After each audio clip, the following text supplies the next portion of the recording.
Muda merupakan tentunya kebulatan tekad untuk mewujudkan cita-cita bangsa Indonesia dengan mengikrarkan Sumpah Pemuda, yaitu bertumpah darah yang satu, tanah air Indonesia, berbangsa yang satu, bangsa Indonesia, dan pengakuan menjunjung bahasa persatuan yang satu, bahasa Indonesia. Nyimak puisi yang akan dibawakan oleh penyair Indonesia yang tak asing lagi, yaitu senior kita Bang Taufik Ismail.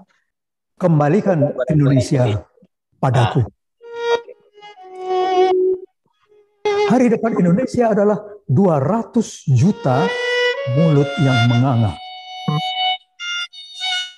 Hari depan Indonesia adalah bola-bola lampu 15 watt, sebagian berwarna putih dan sebagian hitam yang menyala bergantian.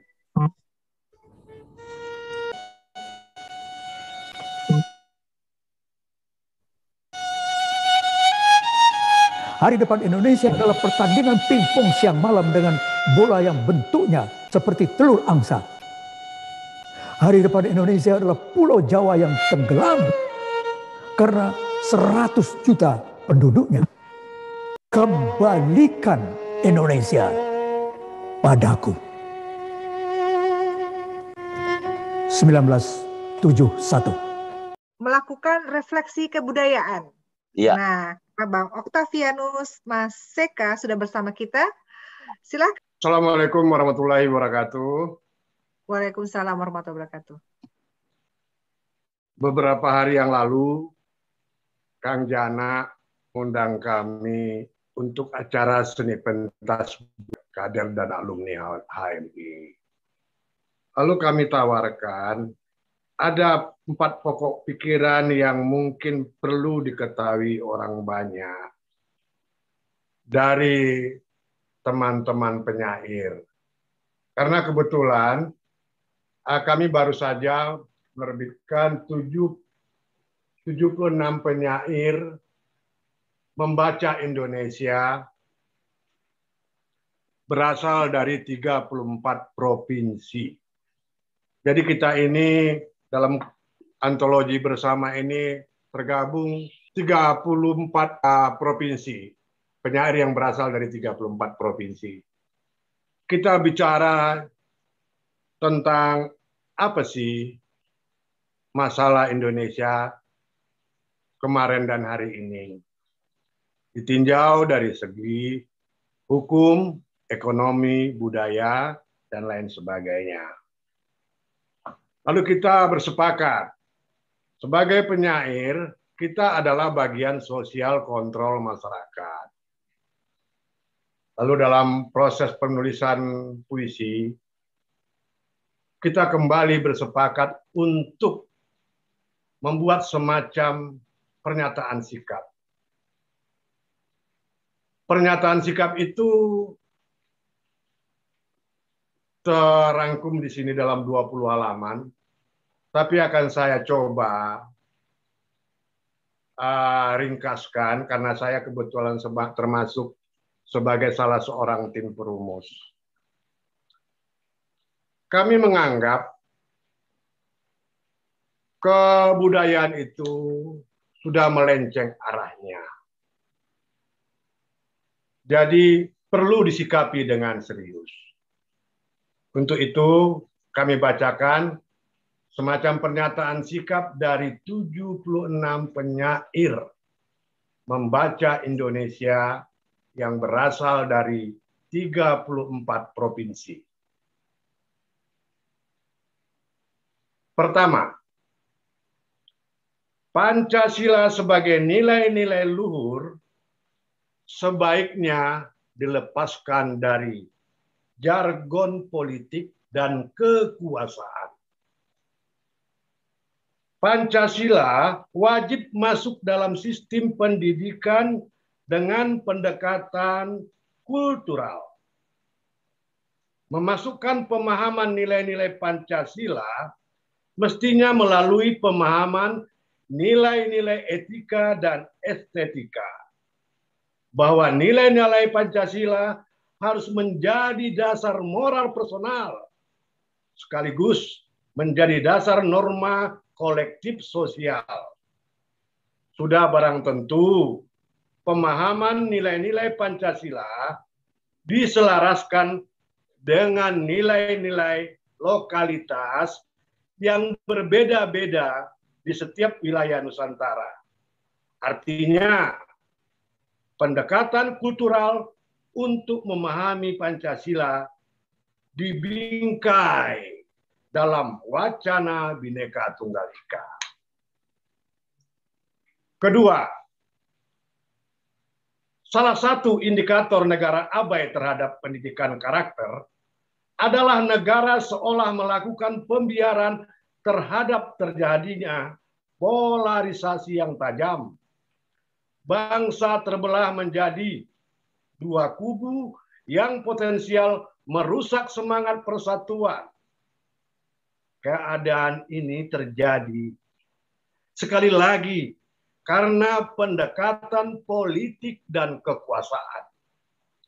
Karena para pemimpin tidak peduli dengan kondisi psikologi rakyat yang secara budaya masih melihat pemimpin sebagai sosok atau figur yang dirasa pas sesuai dengan perasaannya. Rakyat belum berpikir secara kritis analitis melihat pemimpin yang jadi panutannya. Polarisasi harus dihentikan. Semangat persatuan harus dibangkitkan kembali. Negara tidak boleh abai. Harus ada langkah-langkah konkret yang dimulai dari para pemimpin dan tokoh untuk kembali bergandeng tangan merekatkan yang retak melalui cara-cara negosiasi dan rekonsiliasi. Pendekatan budaya menuju musyawarah nasional dengan mengedepankan semangat persatuan tanpa diwarnai politik dan kekuasaan akan lebih memungkinkan bisa diterima dengan baik oleh kedua belah pihak yang terus berseteru. Wawasan Nusantara dan wawasan kebangsaan sebagai konsep pemahaman kesatuan wilayah dan persatuan bangsa perlu dicarikan format dan wadah yang tepat dalam bingkai kebudayaan nasional.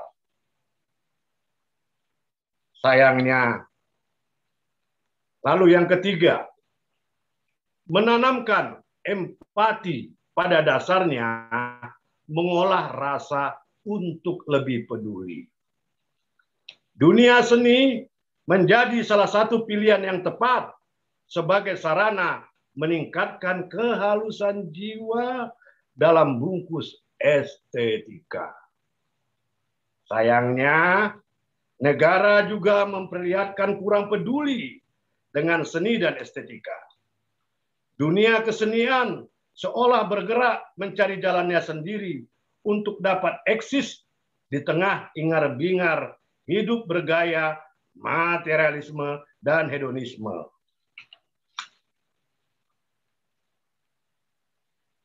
Membenahi kesenian tidak berarti merombak total yang sudah ada. Revitalisasi berbagai kegiatan yang sudah ada dengan sentuhan-sentuhan baru yang mampu memberikan semangat dan gairah baru perlu dicoba. Demikian pula mengaktifkan kegiatan yang lama berhenti dengan penyelesaian ide dan kreativitas yang lebih menarik. Berbagai kegiatan yang dalam pandangan kami perlu dilanjutkan dengan improvisasi format. Misalnya, baca puisi pada acara-acara tertentu di sekolahan-sekolahan, di pelantikan-pelantikan, di institusi pemerintah. Searah dengan kata-kata emas Jeff Kennedy, puisi mungkin dapat memperhalus rasa sehingga dunia ini akan terasa lebih menyenangkan bila diisi dengan banyak puisi. Lalu yang kedua misalnya seni masuk perusahaan. Setiap perusahaan diwajibkan menyisihkan keuntungan untuk bantuan sosial berupa program Corporate Social Responsibility. Program CRS selama ini hanya menyentuh sektor ekonomi mikro, berupa bantuan permodalan untuk usaha ekonomi mikro. Sebagian dana CSR dapat difungsikan sebagai stimulan kegiatan-kegiatan seni, teater masuk perusahaan, atau model kegiatan seni lainnya. Mungkin dapat memberikan warna dan suasana baru dalam lingkungan perusahaan. Begitu juga program semacam ini dapat dibawa masuk ke lembaga-lembaga pemerintah dan sekolah-sekolah. Dapat dibayangkan betapa manfaat yang didapat dari kerjasama antara seniman dengan pihak-pihak terkait dalam mengisi kegiatan-kegiatan tersebut. Keempat, bahasa sebagai salah satu penciri jati diri bangsa secara fungsional masih lebih dominan sebagai bahasa kolokial atau lisan. Kemampuan berbahasa Indonesia rata-rata orang Indonesia masih rendah. Padahal bahasa Indonesia menjadi salah satu janji dalam Sumpah Pemuda 1928. Janji untuk menjunjung bahasa persatuan bahasa Indonesia. Bahasa sebagai alat berekspresi menjadi cermin pikiran dan perasaan pemakainya. Kemampuan berbahasa hanya bisa terasa dengan banyak membaca dan menulis. Kemampuan membaca dan menulis meningkatkan daya kritis analitis seseorang dalam melihat berbagai peristiwa dan fenomena. Sayangnya, membaca dan menulis belum menjadi kebiasaan, bahkan berproses pun belum di tengah-tengah masyarakat kita. Institusi pendidikan dari sekolah dasar sampai perguruan tinggi belum menempatkan membaca dan menulis sebagai pembelajaran utama. Para sarjana lulusan perguruan tinggi sering disebut sarjana pisang. Berbuah karya tulis cukup satu seumur hidup, yaitu tugas akhir di skripsi. Setelah itu selesai, berhenti, dan tidak pernah lagi berbuah karya tulis lagi.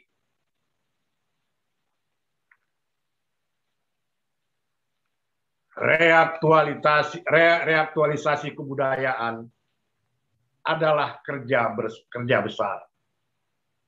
Perlu proses panjang. Yang kita kerjakan sekarang, yang menikmati hasilnya tentu anak cucu di masa depan. 4 masalah besar yang harus jadi prioritas untuk diselesaikan bangsa ini, yaitu Pancasila dengan reinterpretasi dengan pendekatan kultural. 2, wawasan kebangsaan dalam bingkai Bhinneka Tunggal Ika untuk mencegah polarisasi yang sangat merusak. 3, kesenian yang perlu diberi ruang lebih luas sebagai alat pembangunan empati publik dengan sentuhan estetika. 4, bahasa dan literasi untuk meningkatkan kualitas sumber daya manusia menjadi lebih cerdas dan lebih impresif dalam berekspresi, mengeluarkan pikiran dan perasaannya.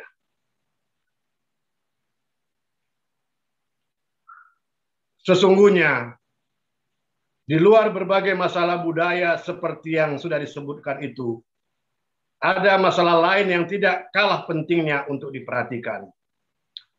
Masalah itu adalah masalah media sosial yang sudah menjadi bagian hidup keseharian kita. Media sosial seperti Facebook, Twitter, Instagram, WhatsApp menjadi media ekspresi bebas yang di samping manfaatnya sebagai media komunikasi sangat efektif, juga menyimpan potensi perusakan etika komunikasi yang masif. Harus diakui, polarisasi yang mengancam semangat persatuan dan menggerus jiwa nasionalisme sebagian besar sebagai akibat tidak terkontrolnya komunikasi publik dalam jejaring media sosial. Ini juga menjadi masalah budaya. Solusinya tentu saja kembali kepada kepribadian pengguna. Sekali lagi, ini menyangkut karakter manusia, pemahaman nilai-nilai moralitas personal, dan norma kolektif sosial menjadi kunci perilaku orang berkomunikasi di dalam jejaring media sosial. Oleh karena itu, kami 76 penyair yang sedang melihat saat ini, melihat masalah Indonesia saat ini, mengusulkan kepada negara, pemerintah, agar 4 masalah itu ditangani dengan lebih serius. Kami berharap ada lembaga khusus tersendiri yang memiliki otoritas dan independensi dari pusat sampai daerah untuk menggarap 4 masalah itu, membuat blueprint atau grand design dengan pendekatan budaya, agar Indonesia ke depan menjadi Indonesia yang lebih berwibawa, dihormati dan dihargai, karena komitmen dan integritasnya menunjukkan karakter asli Indonesia. Dan lembaga resmi yang kami usulkan untuk menangani 4 bidang itu berbentuk satu kementerian, yaitu Kementerian Kebudayaan. Itulah kira-kira 4 pokok pikiran yang kami sepakati untuk menjadi isu, syukur-syukur menjadi isu nasional. Dan sebagai penutup dari reaktualisasi budaya ini, saya akan bacakan satu puisi dari alumni HMI, Saudara Slamet Said Sanib. Beliau dari Samarinda, Kalimantan Timur. Beliau juga tergabung dalam kumpulan bersama ini. Judulnya Patriotisme. Pekikan merdeka, menghentak persada Nusantara, membahana seantero negeri, menggelorakan semangat patriotisme. Patriotisme, patriot itu aku, suaraku parau teriak merdeka. Tak mampu berteriak lantang melepas belenggu pikiran. Merdeka dari kebodohan, merdeka dari kemiskinan, dan merdeka dari ketidakadilan. Walau usiaku menapaki senja, semangatku tetap berdiri kokoh menopang tiang, agar engkau tetap berkibar meski aku gamang. Ibu Pertiwi menangis mengandung beban sejarah. Teruslah berkibar merah putihku, mengangkasa, memayapada 76 tahun Indonesia merdeka. Demikian, terima kasih. Wassalamualaikum warahmatullahi wabarakatuh. Assalamualaikum warahmatullahi wabarakatuh. Luar biasa ya, Bang Octavianus Maseka nih. Dicerahkan nih 4 idenya beliau tadi nih. Iya. Mengenai bagaimana pendekatan kultural terkait Pancasila supaya kesenian bisa jadi alat pemersatu dan alat pembangunan ya, Bang Abrori. Betul. Nah, beliau adalah Ketua Taman Inspirasi Indonesia atau TISI bersama tadi 76 penyair ya, termasuk nanti Bang Slamet Said Sanib yang akan